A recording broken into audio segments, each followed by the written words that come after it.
Ok. Perek Aleph de Megillah. Amarav veitema Rav Yitzchak bar Shmuel bar Marta gadol Talmud Torah mibinyan habayit. Shekol zman shaya Baruch ben Neria kayam lo yinichu Ezra ve'ala. לא יניחו עזרא ועלה. אמר רב חנה, אמר רבי יצחק בר שמואל בר מרתה משמי דרב, גדל תלמוד תורה מכיבוד אב ואם, שכל אותם שנים שהיה יעקב בית העבר לא נענש עליו. ופירוש דבר זה כי התורה היא על כל מצוות. ואף כי בית המקדש הוא קדוש, אין דומה לקדושת התורה שהיא קדושה לגמרי, שהיא שכלית. Donc, il y a une Gemara qui nous explique dans laquelle on voit que la Torah, le Talmud Torah, c'est plus important que construire le Beth Amikdash. On ramène une preuve comme quoi que Ezra n'est remonté en Eretz Israël pour reconstruire le Beth Amikdash qu'après que Baruch ben Neria, qui lui a enseigné donc la Torah, est disparu. Et de la même chose par rapport à Rabbi Yitzchak bar Shmuel bar Marta qui dit au nom de Rav que la Torah c'est plus important que le Kibbout Avayim. Et ramène pour preuve que Yaakov Avinu qui a été puni pour justement ne pas avoir été présent auprès de son père pendant certaines années, mais n'a pas été, les années dans lesquelles il était présent avec chez Ever pour apprendre la Torah n'ont pas été comptabilisées. Au Pirouj Davarze, donc on voit bien que la Torah est quelque chose qui est plus important que toutes les mitzvot. Ve'ilu bet Amikdash hagdusha chala ala beit shehu guf vegashem, ma she'en ken v'Torah shehi elokit ba'atzma ve'en metzuraf el davar gashmi. C'est-à-dire que, bien qu'il y ait de la Gdusha dans le Beth Amikdash, évidemment, c'est une Gdusha qui se rapporte à quelque chose de matériel, ce qui n'est pas le cas dans la Torah, puisque c'est quelque chose de complètement divin, et il n'y a rien de matériel qui s'accroche à elle. Torah min kibud avaim, av ki ukash kvodam lichvad hamakom, kedamrin bekedushin, mitzad shegam av vaem mehem nivra adam, ולפיכך יש כאן דמיון מה אל השם יתברך. ועל כל זה מצד שהאב והאם מצד עצמם הם בשר ודם, ובשביל כך הם דומים אל בית המקדש שהוא מעצים ואבנים, וקדושה עליונה חלה עליהם, וכן האב והאם הם בשר ודם והם שותפים עם השם יתברך, כי גם הם התחלה לאדם ומהם בא האדם, וכמו שבא מן השם יתברך הכל, ועל הכל הוא תלמוד תורה, לפי שתלמוד תורה הוא שכלי וזהו קדושה גמורה. Il veut dire que bon, Kibbout Avayim, donc respecter son père et sa mère, c'est aussi quelque chose qui est rattaché à une certaine forme de matérialité, puisque n'importe quel père et mère sont bien qu'ils soient shutaf à Kadosh Baruch Hu, associés avec Dieu dans la création de l'homme, dans la création de l'enfant, mais ça reste qu'ils sont quand même, ils ont une certaine part de matérialité à travers leur corps. L'achel, l'écart. אם מניח אביו ואמו והולך ללמוד תורה אינו נענש ובזה ביארו כמה גדול תלמוד תורה כי מפני שהתורה היא שכלית אלוקית היא על הכל שהכל יש לו צירוף וחיבור על הגשמי זולת התורה והאלוקית שהיא נבדלת לגמרי. C'est pour ça qu'une personne qui laisserait ses parents pour aller étudier la Torah ne sera pas punie à cause de cela. On aurait pu croire qu'il y a une certaine forme de manque de respect, mais parce que tout simplement ici on sait que la Torah c'est quelque chose qui est complètement sikhlite, complètement spirituel, intellectuel, et n'a strictement rien à voir avec le matériel. Donc le Maharal il dit ici 3 éléments très importants pour dire que la Torah est supérieure 1 à la construction du Beth Amikdash, 2 au rapport à la mitzvah du respect des parents. Il y a un élément qui est que parce que la Torah il a la colle, elle est au-dessus de tout. Bon, on va voir ce que ça veut dire. Et il dit un deuxième élément, c'est qu'elle est purement sichlite, elle n'est pas matérielle, et donc en ce sens-là elle est supérieure. Ça aussi ça pose question. Pourquoi est-ce que le fait qu'elle soit sichlite, les gamrés, dans ce cas-là elle est supérieure à quelque chose qui est gashmi. Ça c'est un principe tout le temps récurrent chez le Maharal, tout le temps sichlite par rapport au gashmi. Il y a un troisième élément, c'est un élément où tout d'un coup il amène le fait que il y aurait quelque chose qui serait supérieur à la Torah peut-être. C'est le fait que c'est lié à Dieu. Donc il y aura bien sûr quelque chose qui est supérieur à la Torah, c'est la Dvekut d'Akadosh Baruch Hu, qui se trouve dans les parents, mais qui est invalidée, cette supériorité, par le fait que c'est matériel. Donc c'est ça qu'il faut qu'on essaie de comprendre rapidement, parce que bon, ça va faire un paragraphe. Donc, le premier svara qui dit, reprenons. Donc il dit,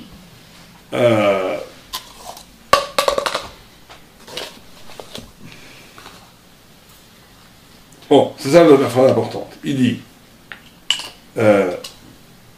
des Av qui Betamigdash ou Kadosh, même si le Betamigdash il est Kadosh, il a une sainteté. Mais il ne ressent pas la Gdusha de Torah. Pakshi Gdusha les Gamre, donc elle est plus Kedusha, plus séparée parce qu'elle est circuite. Donc l'élément ici qui est donné de la supériorité de la Torah à toute manifestation spirituelle incarnée dans la matière, c'est ce comme il le dit, chez Kedusha les Gamre. Qu'elle est plus, la Kedusha, en temps de séparation, en sens qu'elle est proche de Dieu, et il y a créateur, création, il y a des éléments dans la création, dont la Torah, qui t'arrachent de la création pour aller vers le créateur. Mais dès que l'élément du créateur est investi dans la matière, il y a retour vers la création, vers une logique de la création, de l'être, qui handicap, on pourrait dire, ou neutralise l'aspect de la Kedusha.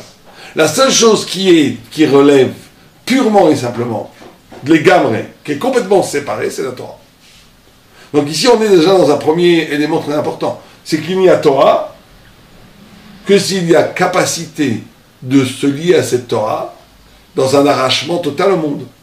Dans un arrachement total au monde, ça veut dire d'être capable de développer des concepts, des idées, des rapports de sainteté qui ne procèdent pas de la logique de l'être. Et là, c'est très compliqué. Parce que quand on étudie la Torah, on est aussi lié à l'être, non ?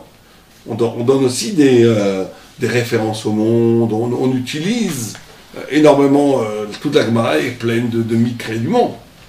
Donc ce qui veut dire, c'est plus profond.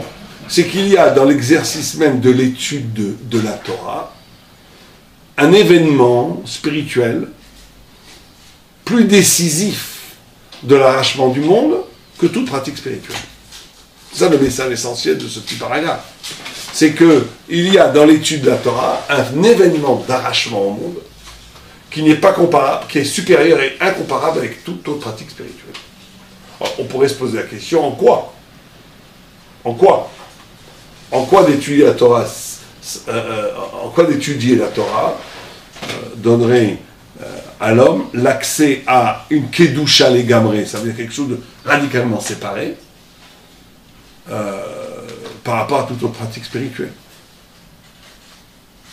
Donc, il faudrait ici répondre une chose très simple, c'est qu'étudier la Torah, comme dit le Messiah Chacharim, Atrilato be'avoda, sofo be'matana.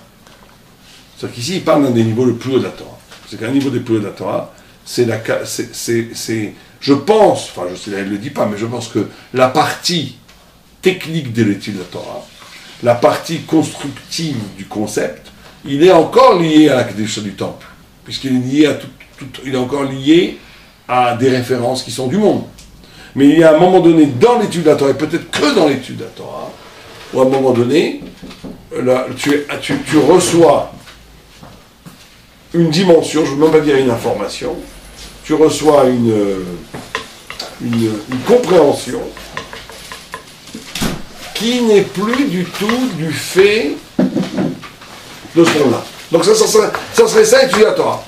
Étudier la Torah, c'est d'avoir accès à un concept d'éternité qui n'est pas lié au monde. Voilà, on va dire ça comme ça. D'accord ? Ça, c'est la première idée. On peut se séparer dans le livre de la Torah ? Non, ça veut dire qu'il y a... C'est ça, ce qui est visé dans le vrai étude de la Torah, c'est comme à un moment donné, tu vas être shayar à un concept qui est lié à l'éternité. C'est-à-dire qu'il n'a plus aucun rapport avec ce monde-ci. Est-ce que ça nous est arrivé une fois ? Je ne sais même pas. Est-ce que même dans Shor Shenagar Hatapara, je vais retrouver un concept qui n'a plus rien à voir avec le Shor Shenagar Hatapara dans le foyer. C'est que tu te rends compte direct avec Dieu. Tu te rends compte direct avec Dieu au sens où tu touches à... La Kedusha, c'est la séparation. Donc tu touches à un horizon conceptuel qui ne procède plus de la logique orchestrée par l'être. C'est ça qu'il cherche. C'est ça qu'on cherche dans la Torah. On cherche une compréhension, un éclat, une lumière dont l'essence n'est plus mondaine, qui est extra-mondaine. Et ça, tu ne l'as que dans l'étude. Parce que dès que tu es dans les tefilines, même dans le Beit Hamikdash, et dans toute autre grande Kedusha, il n'y a pas plus grande Kedusha que le Beit Hamikdash, tu es encore dans une Kedusha qui est constituée par la matière. donc constituée par de l'être. Et donc, moins kadosh, puisqu'elle doit composer avec l'être. Donc, à un moment donné, il y a une... Alors, on pourrait dire, mais alors, c'est le contraire de la Torah, parce que la Torah, c'est au contraire, vivre avec le monde.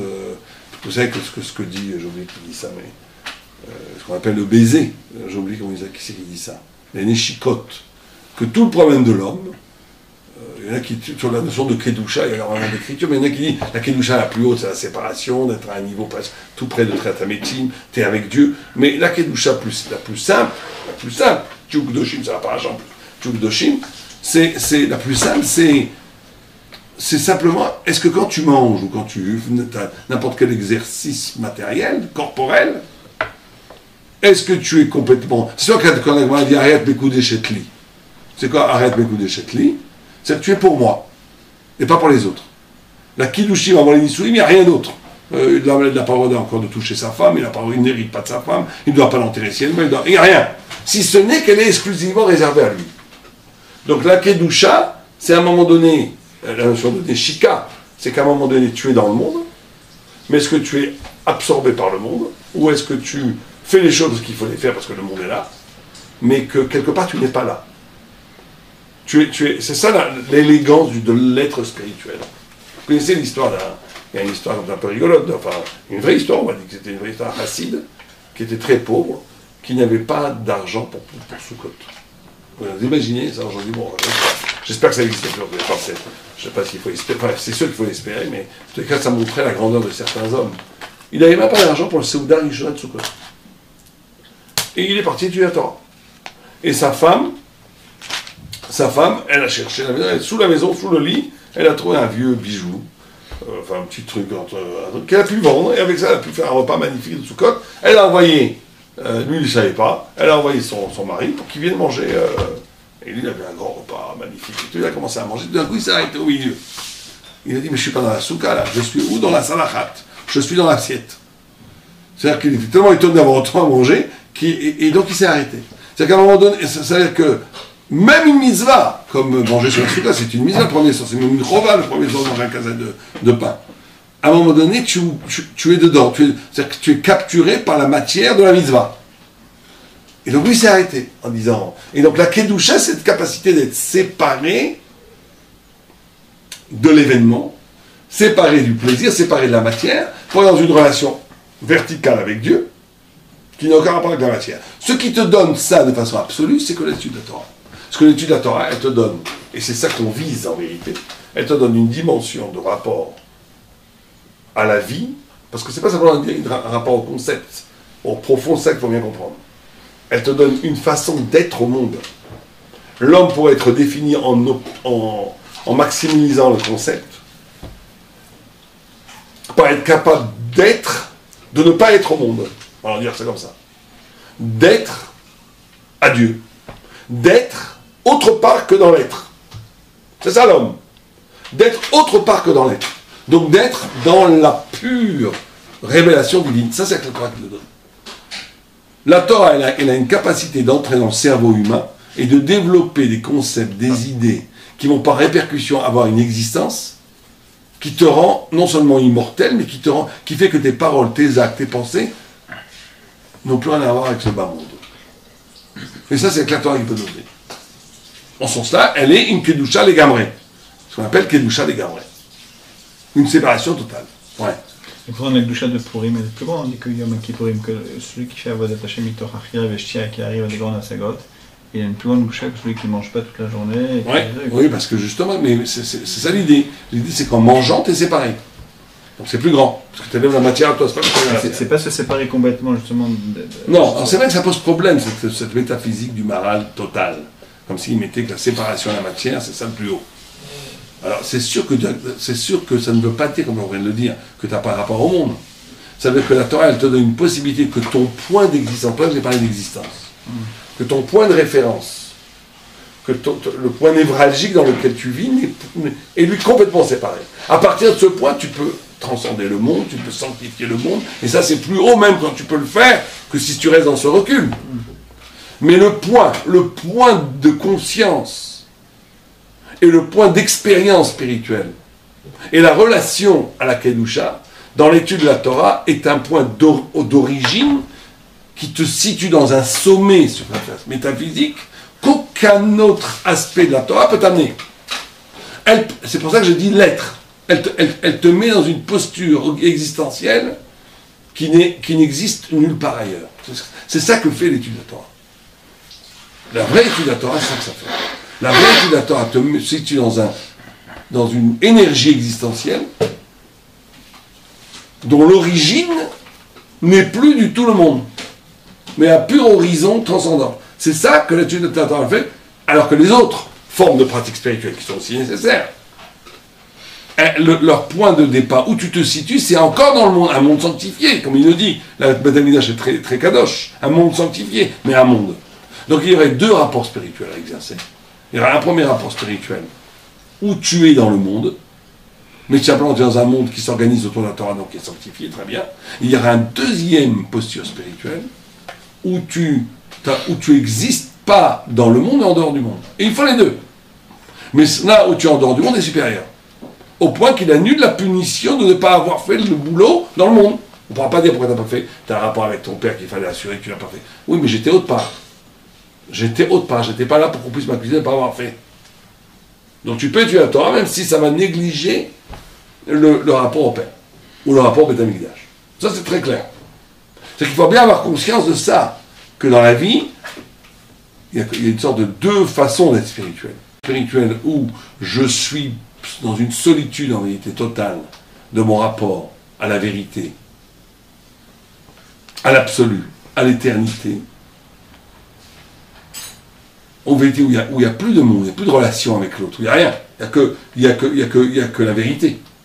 Et une deuxième, qui est une kedusha dans l'exercice de la vie, avec ta famille, tes amis, le monde, le travail, tout.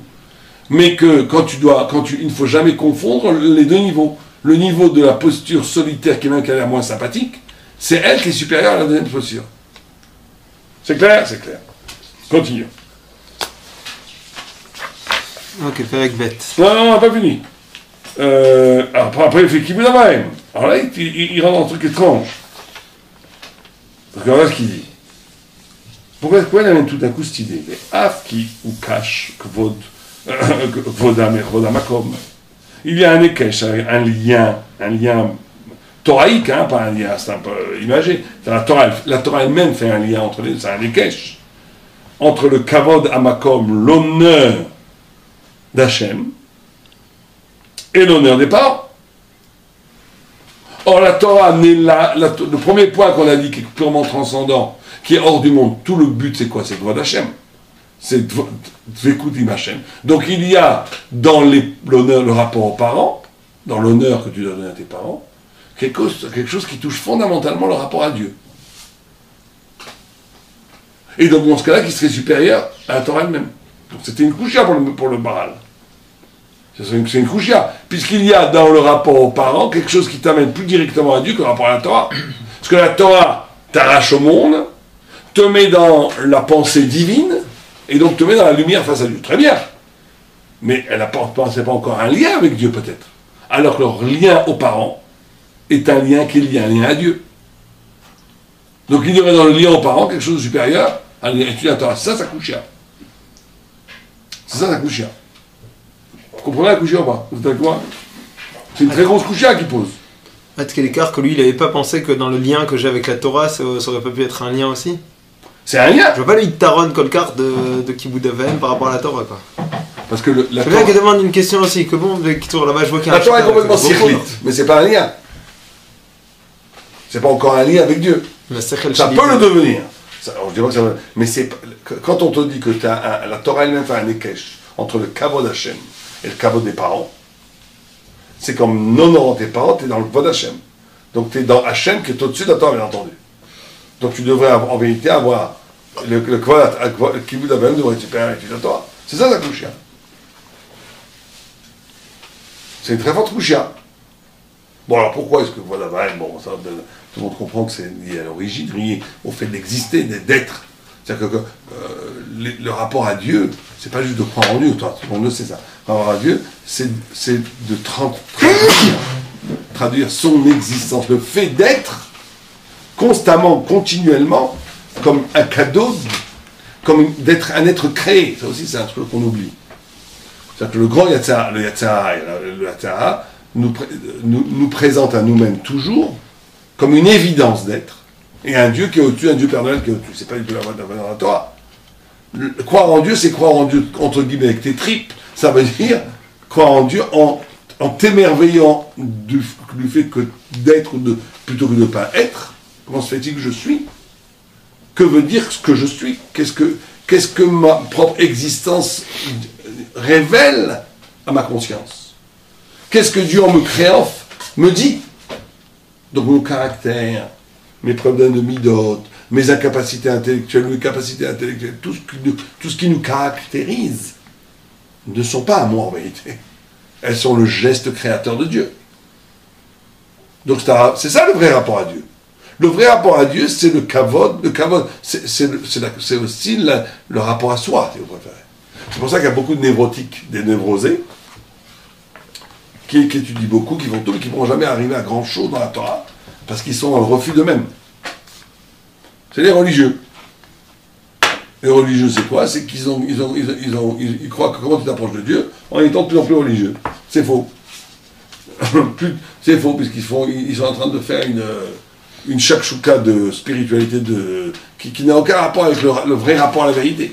Le vrai rapport à la vérité, c'est d'arriver à une humilité tellement extrême que même ton être, ton ego, ton être, tes capacités, ta puissance, tout ce que tu veux, tout ce qui te caractérise, ta capacité intellectuelle, ta force physique, tout ça, tu dis, mais ça, c'est pas moi.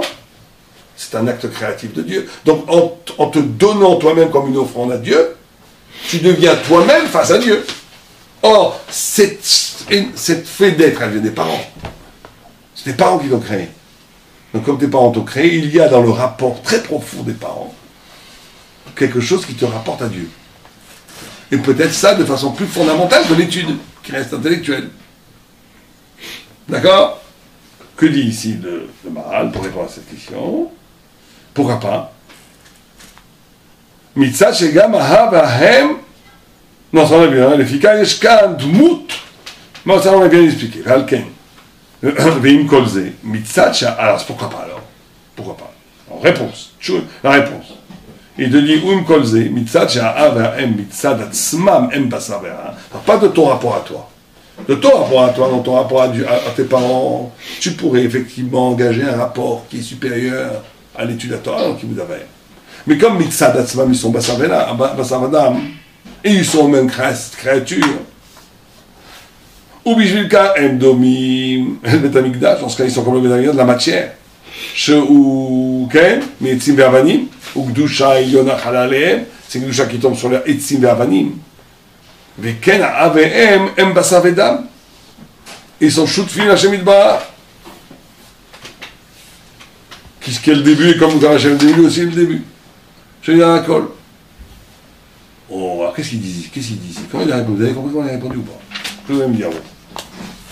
Rabbi Abraham, qu'est-ce que tu dis? Donc certes, par rapport à eux-mêmes, par rapport à moi-même, ça aurait pu être. Oui, alors. Vous voulez dire? Alors que mon fils qui soit basa vedam.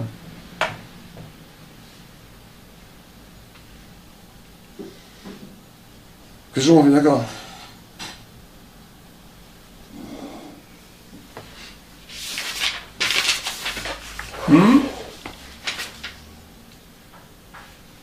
Alors là, on tombe justement dans quelque chose de presque très dur. C'est que... On est vas-y. Peut-être que finalement, quand j'ai cette prise de conscience que je suis complètement dépendant de quelque chose, j'ai cette prise de conscience par rapport à quelque chose de matériel qui va faire que finalement, j'ai encore ce rapport avec la matière. Oui alors. Et que lorsque je suis en train d'être face à l'immensité de la Torah, j'ai cette prise de conscience que je ne suis rien du tout par rapport au fait que... D'accord, tu dis quelque chose. Non mais, restons à la logique du mal. La logique du mal, ça n'embêtait pas que ce soit matière les parents, au début, s'ils élaboraient un rapport de kavod à Dieu, qui est supérieur à l'étude de la Torah. Donc pas plutôt que parce qu'ils sont pas savés, c'est un problème. Enfin, ça refait que la Torah est supérieure. Il y a une logique qui manque là. D'accord? Donc qu'est-ce qu'il veut dire? Il veut dire qu'en vérité, la Torah, dans son abstraction de vérité de Torah, elle te montre que ça aussi, à un niveau ultime, c'est une illusion. Le fait qu'il soit Bassar Vedam fait que le fait qu'il soit à l'origine de ton être est une illusion. C'est ça pour ça qu'il dit Akol. Tout vient de la Torah et de Dieu. Tout vient de Dieu à travers la Torah. C'est-à-dire que j'aurais peut-être pas réussi à transporter cette idée de comment ça s'appelle, de redevabilité par rapport à mes parents dans un cadre spirituel complètement. Non, tu pourrais, il faut le faire d'ailleurs. Il faut le faire, mais peut-être que finalement c'est limité. Oui, mais pourquoi c'est limité? Regarde, prends les mots. Vechena même em basar vedam. Ils sont basar vedam. Vem shutfim im Hashem idbar. Ils sont liés, ils sont des partenaires avec Dieu. Qui gam em atrala le Adam. Parce que em aussi sont le début de toi. Ou mehem ba Adam. Et de eux vient l'homme. Kmo sheba min Hashem idbar akol. C'est ça la réponse. Comme tout vient de Dieu, d'accord? Ve'al akol ou à Talmud Torah. Ah, c'est incroyable cette phrase qu'il dit là. Ça veut dire qu'il dit que c'est dialectique de façon incroyable. Comme toute la raison pour laquelle tes parents t'amènent au kibbutz, quand le kibbutz t'amène au kibbutz d'Akadosh Baruch Hu, c'est parce qu'il y a l'idée de Atrala, donc de totalité. Oh, l'ultime totalité d'où tout vient, c'est la Torah. Et donc il te dit que, presque pour te dire, enfin je vais dire une phrase un peu bébête, mais vous pouvez comprendre, la Torah est plus ton père et ta mère que ton père et ta mère. On va regarder ça bêtement, mais c'est ça qui répond. C'est qu'il dit que la Torah, nous la coucha était basée sur quoi?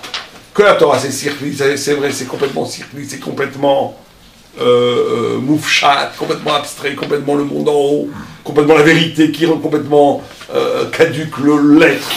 Et c'est pour ça que c'est plus séparé, donc plus kadosh. Mais qu'on avait une couchia de dire oui, mais tout ça c'est très bien, mais par rapport à moi, je peux peut-être m'approcher plus de Dieu à travers la conscience et la découverte. Que si j'ai un vrai rapport avec mes parents qui sont l'origine de mon être, je vais pouvoir découvrir que l'origine de mon être, elle vient de Dieu. Et cette découverte que ma vie elle-même, que mon être eux-mêmes, que mon être lui-même n'est que le geste créateur de Dieu, va me donner une proximité avec Dieu plus grande encore que l'étude de la Torah. Et ça, il reste dans la couchia, et c'est vrai. Mais il te dit, mais ce que tu n'as pas compris, c'est que ceux qui créent le tout, puisqu'ils sont Bassar Vedam, eux aussi, ils font partie du grand processus de la création. Alors qu'est-ce qui crée le tout? C'est Dieu à travers la Torah. Et donc, là, on est rentré dans une nouvelle relation à la Torah, qui n'est plus simplement une abolition des critères de l'être, pour te faire entrer dans une dimension conceptuelle, qui est purement divine, purement transcendante, qui échappe aux logiques de la matière, et qui te fait accéder à une compréhension qui ne doit rien à l'être, mais qui doit tout à la révélation, c'est que tu dois voir la Torah comme l'essence même de ton être.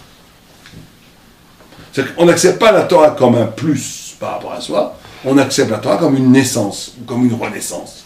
C'est pour ça que quand la Torah a été donnée, on est tous morts. Et que Dieu nous a recréés. Parce qu'on dit que quand la Torah a été donnée, tout le monde est mort. Tout le monde est mort, et Dieu nous a fait triatamétine pour nous donner. Alors, Dieu s'est amusé à nous tuer, à nous refaire revivre, pour donner la Torah, à quoi ça sert? On n'a qu'à nous laisser vivants. C'est pour nous enseigner que la Torah, c'est notre mère et notre père. Ça veut dire que, comme on disait tout à l'heure, comprendre que ma vie, mon être, mes capacités sont le résultat d'un geste créateur, il faut comprendre que mon être, ma vie, mes capacités sont des voyelles de la Torah qui sont faits chair et os, qui sont moi. Alors ça, c'est le plus haut niveau en vérité. De te voir comme une émanation de la Torah. La Torah n'est pas quelque chose qui vient t'enseigner la bonne nouvelle à un être physique qui existe en soi. La Torah est à l'origine même de ta constitution. Et donc quand tu étudies la Torah, tu vas te trouver toi-même. Tu vas te trouver ton origine. Tu vas trouver le secret de ton être le plus intime, puisque c'est Akol. Dans l'analyse de la Torah, je pourrais remonter encore plus à Akadosh Baruch Hu qu'à travers le fait de l'analyse de la mitzvot Kibud Av Va'em. Exactement. Parce que dans l'analyse de la Torah, tu vas arriver à l'articulation la plus ultime de ton toi. Alors que dans ton parent, tu vas arriver très loin, puisque tes parents aussi t'ont donné la vie.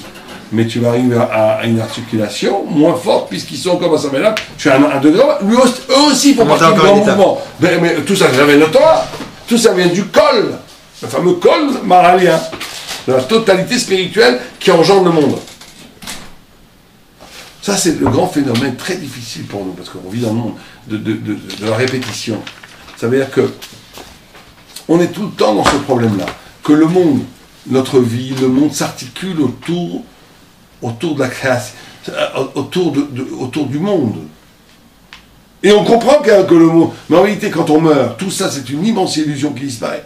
Pourquoi les morts, ils ne reviennent pas nous voir en rêve pour nous donner? Parce qu'ils comprennent qu'une fois que Rabbi Nachman de Breslav, il a dit, je reviendrai vous dire plein de choses. Il n'est jamais revenu. Alors qu'il était persuadé, il avait promis et tout. Pourquoi? Parce que quand tu es dans le monde, après, c'est tellement dans la vérité absolue que tout ça, c'est complètement illusoire. Tout ce qui nous paraît ici important, la souffrance, le corps, la richesse, le caveau, tout ça, c'est ch'tur du Tzakvaniot. And sauf. Donc quand tu arrives là-haut, tout ça, c'est de la rigolade. Donc d'aller dire à des gens ce qui va se passer, c'est ridicule. C'est ridicule. Alors qu'ici, c'est pas du tout ridicule. On voit le peuple juif souffrir, on voit les pogroms et tout. Je vais venir vous dire ce que c'est le chat. Mais quand tu arrives là-haut, tu n'as pas rien à dire de chat, c'est rien du tout de la rigolade. C'est comme une bulle de savon. Ils savaient pas ça. Pas assez. Enfin, ils le savaient, peut-être, j'en sais rien, il faut lui demander, j'en sais rien. Mais c'est évident qu'après la mort, ce qui nous paraît ici essentiel, ne paraît pas du tout. Parce que tu arrives à ce niveau du col. Dans le col, il n'y a plus de prat. Or, les questions, elles sont dans le prat, elles ne sont pas dans le col. Dans le col, tout est résorbé, tout est résolu, tout est clair. Tout est clair, 100%. Il y avait des guilouïs de Léonavi, de Magui. Oui, ça, c'était parce qu'il fallait changer les choses ici-bas. Des fois, ici-bas, Dieu utilise des guilouïs pour que tu dois changer des trucs. Mais jamais pour t'expliquer, parce que tu ne comprenais pas. D'accord? Jamais de là-haut, on te dit, voilà, je t'ai expliqué un truc que tu n'avais pas compris. Alors, on continue. Pourtant, il y a une histoire avec Léonavi qui était avec un... Le Ramban. Ce type-là, c'était il était là d'un rigolo, mais en fait, c'est quelqu'un qui met sa mère, il te met la main, tout ça. Je ne rappelle plus exactement, mais... Non, ça c'est autre chose. Mio Ben Olamaba, avec Rabbi Shimon ben Levi. Il lui a un avis, il lui a dit, c'est de là. Ouais. Non, c'est sûr que tu as des relations. Mais il lui a un avis, c'est autre chose. Il lui a un avis, il n'est pas mort. Il est encore Ben Olamazé Merouchani. Je dis simplement que d'un point de vue dans Olamaba, tu n'as plus les questions qu'on a ici, du tout. Pourquoi tu n'as plus les questions? Elles sont là, les questions.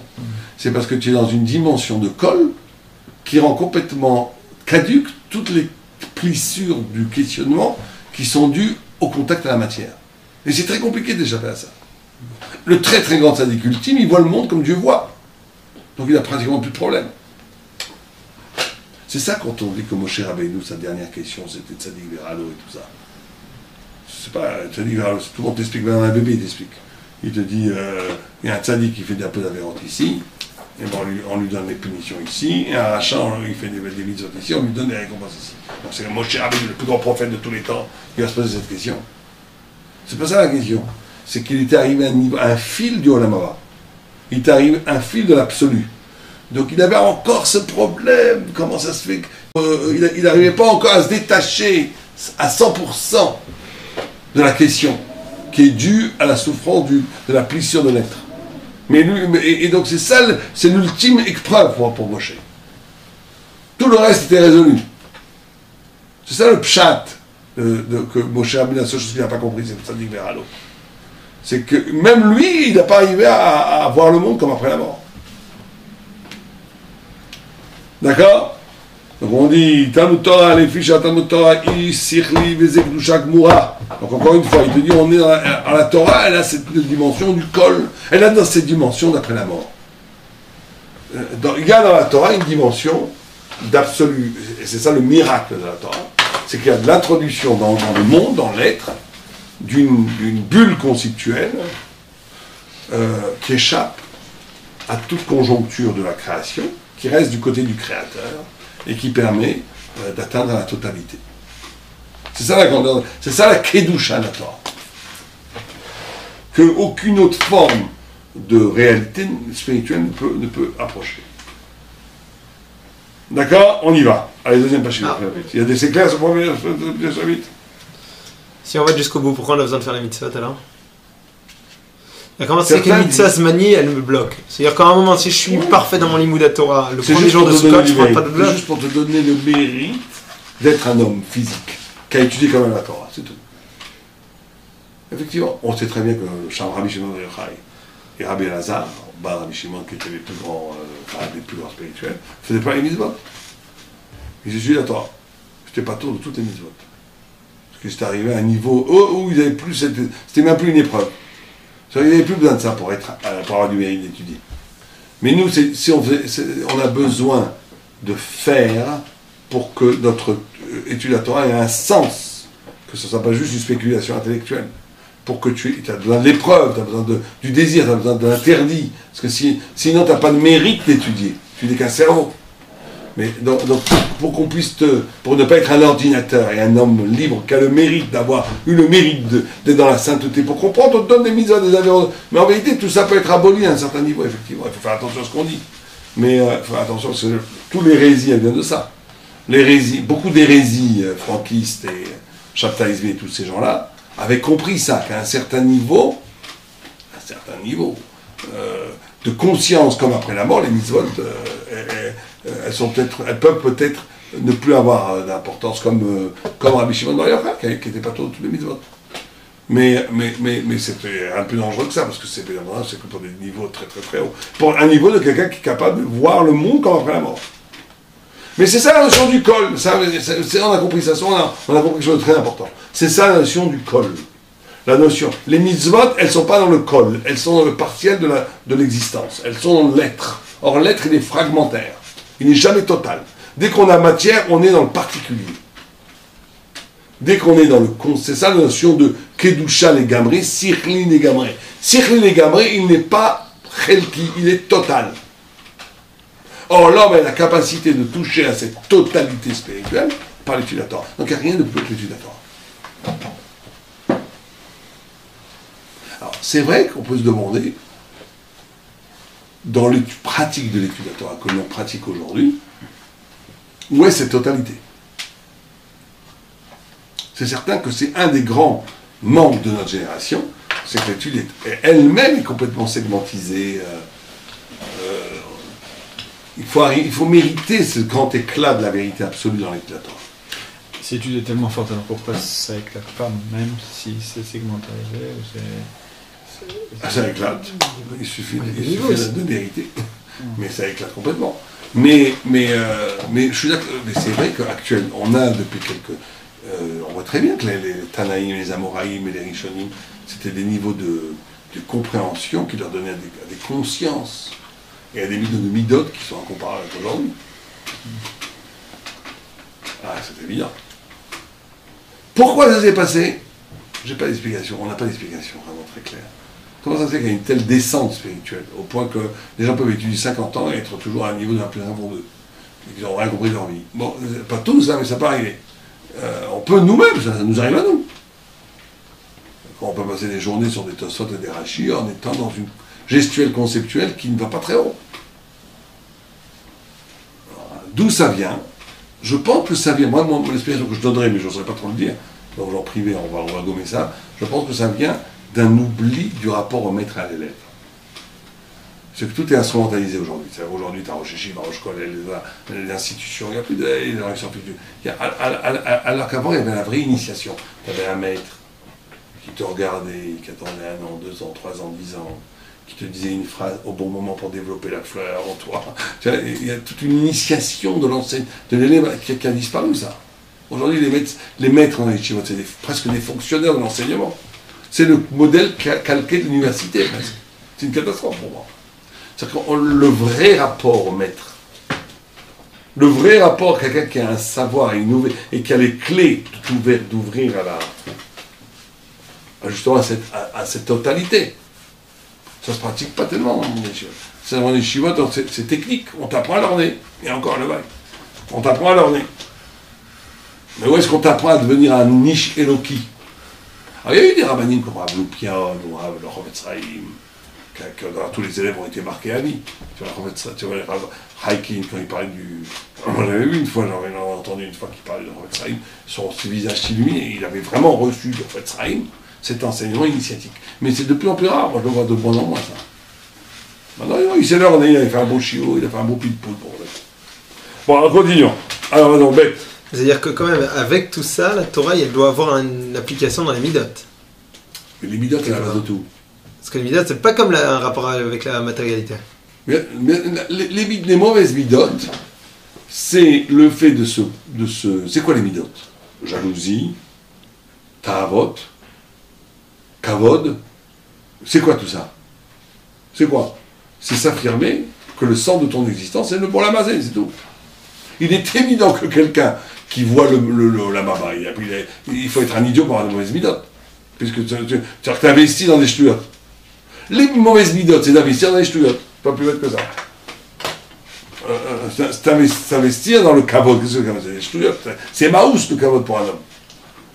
Ou dans la tava, c'est rien du tout, c'est le corps, c'est la jouissance du corps, blablabla, comme une sauterelle, comme une guenon, ou comme un requin, c'est pareil, tout le monde. C'est un niveau complètement animalité. C'est l'animalité. Donc ça veut dire ou le kavod, la jalousie, tout ça, c'est des trucs d'animaux.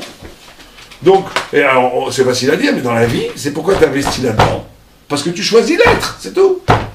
Donc tout ça, c'est pareil. Midot, totalité, matière, tout ça, c'est wahad, c'est une seule chose. C'est évident que dans le mauvais choix des midot, à un moment donné, tu choisis toi contre Dieu.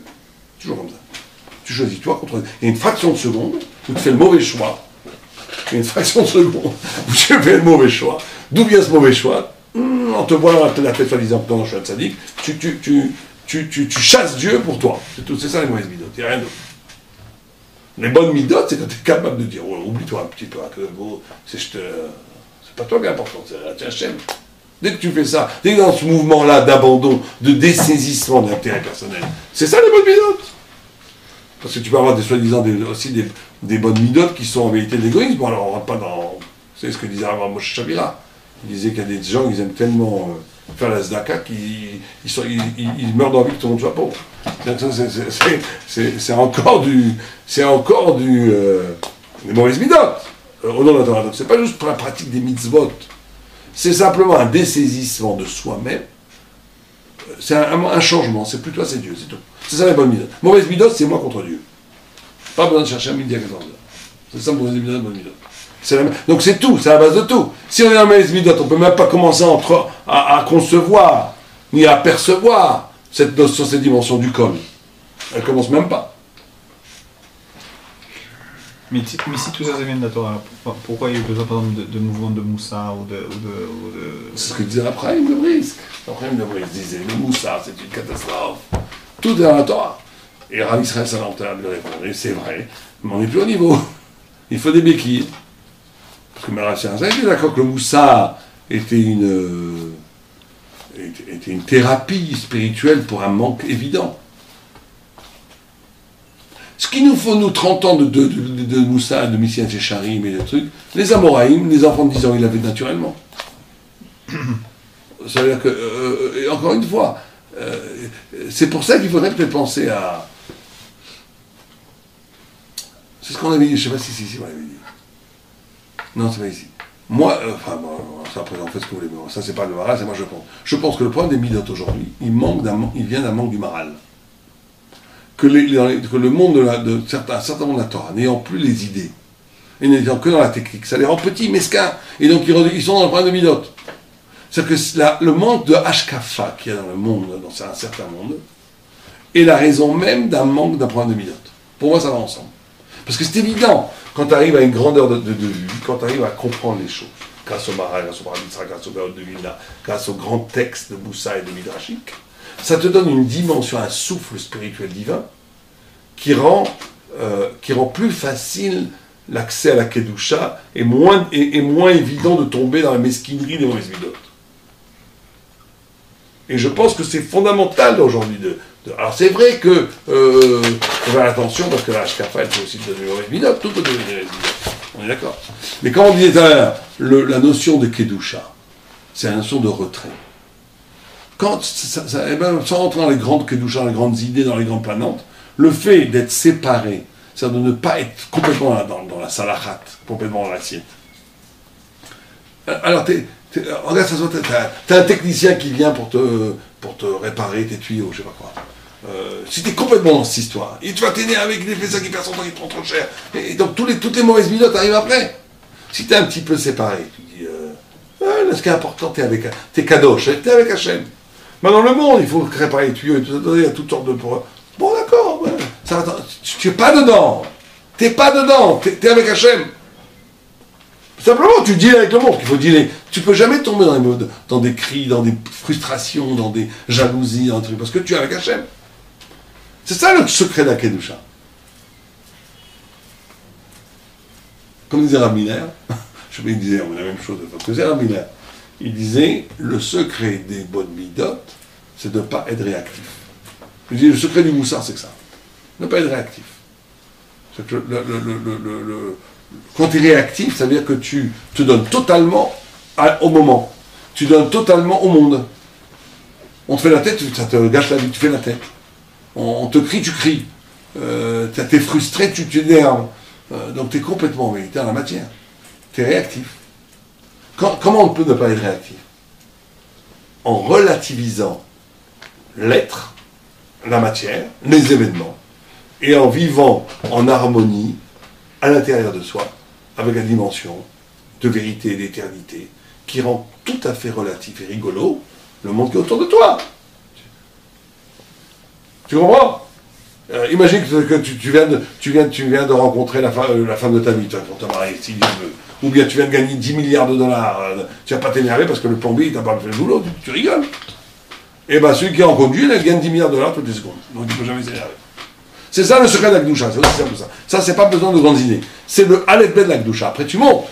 Mais le Aleph Bet de Gdusha, c'est de décider en fond de soi de vivre avec comme point cardinal, comme point névralgique, comme début de ma vie, que mon existence tourne autour d'une relation intime avec Dieu. Et le reste, c'est rigolo. C'est pas mal. Pourquoi pas? Ça, c'est en grande partie avec la Marshava, quoi. Moi, je pense que la Marshava est aujourd'hui le remède à la mesquinerie généralisée qui s'abat sur nous. Moi, je pense ça. Mais ça, c'est pas le malade, c'est moi qui pense. Le Rambam, il a dit, c'est une croix de déote. Ouais, le Rambam, il dit ça. Une croix de déote, juste le titre. Exactement. Voilà. Et il faut remettre, je pense qu'il y a une grande... Aujourd'hui, peut-être qu'à un moment donné, bon, on va pas faire de l'histoire, mais à un moment donné, c'est vrai que, encore une fois, comme on dit, les Chabad nous ont volé le Messie, les Mizrachnikers, ils nous ont volé Israël, comme aujourd'hui, je dis, je crois au Mashiach, on dit Chabad, c'est n'importe quoi. Mon croix au Messie, c'est tous les Juifs. Eretz Israël, c'est pas encore après les Mizrachnik, c'est tout un Juif. Et ben, les Apikorsim, ils nous ont volé la Marshava. Parce que maintenant, dès que tu commences à penser, on te dit, oh là là, doucement, celui-là, il est bizarre. Donc, il n'est pas caché. Donc, les Apikorsim, ils nous ont volé la Hashkafa, la Marshava d'Israël. C'est une catastrophe. Donc, il faut dire au Chabad, le Messie, c'est aussi à nous. Il faut dire au Mizrachniker, l'Eretz Israël, c'est aussi à nous. Il faut dire aux Apikorsim, les Choumipo, là-bas, vous comprenez, vous êtes des bourricots, la vraie Hashkafa, la vraie... Voilà, c'est le Maral Kilal, le paradis sacré, le Raphaël, le Gaon de Vilna. Il faut avoir... il faut reprendre ce qu'on nous a volé. On nous a volé. Et c'est pas un hasard, ça, parce que après la Kabbalah, les forces du mal, elles prennent toujours les choses. Bon, je ne dis pas que Chabad, je ne compare pas Chabad avec... non, il ne faut pas non plus dire... Chabad, c'est un mouvement qui a plein de choses magnifiques et tout. Mais je veux dire, oublions Chabad, je veux dire, en tous les cas, et oublions les Mizrachnikers. Mais les Apikorsim, c'est les gens qui te prennent la Kedusha pour sucer le miel, pour t'en faire de la Vodazara. C'est ma macha. Alors maintenant, tu crois que c'est maintenant tu ne peux plus toucher à ça. C'est une horreur absolue. Il faut absolument combattre ça. Comme je dis pour les goyim qui ont volé le chêne aussi. Ouais, parce que le Ramnachal de Breslau, il dit, c'est très important, l'esthétique. Bon, mais ça, on n'est peut-être plus au niveau aujourd'hui de le faire. Ça, je ne pense pas qu'aujourd'hui on peut créer une symphonie juive qui va rivaliser avec Mozart et Beethoven. Mais il faudrait, on le fera au temps du Messie. Au temps du Messie, ça sera fait. Mais on peut quand même revenir à nos textes, à la Shkava, ça on peut le faire. Pas besoin d'attendre le Messie pour ça.